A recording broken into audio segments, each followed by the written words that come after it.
আওয়ামী লীগ গত 15 বছর জোর করে ক্ষমতা ধরেছিল উল্লেখ করে বিএনপির ভাইস চেয়ারম্যান শামসুজ্জামান দুদু বলেছেন, শেখ হাসিনা নিজেকে গণদুশমন হিসেবে প্রকাশ করেছেন।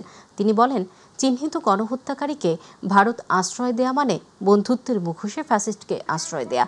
সকালে জাতীয় প্রেস ক্লাবে নাগরিক সমাবেশে তিনি এসব কথা বলেন। আগামীর ভোট একটি পক্ষ নস্যাৎ করার ষড়যন্ত্র করছে, তাই ঐক্যবদ্ধভাবে তাদের রুখে দেওয়ার আহ্বান জানান এই বিএনপি নেতা।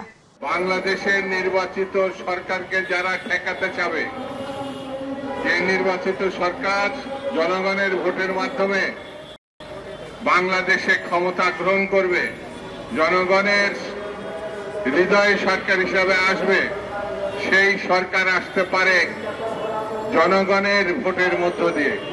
আর সেই ভোটকে যারা বিভিন্ন টালবাহানা, বিভিন্ন ওজরাপত্তি, বিভিন্ন মতলবী কাণ্ড খানখানার মধ্য দিয়ে ঠেকাতে যাবে, তারা হচ্ছে বর্তমানে সবথেকে দেশের গণতন্ত্রের, স্বাধীনতা, সার্বভৌমত্বের সবথেকে বড় শত্রু।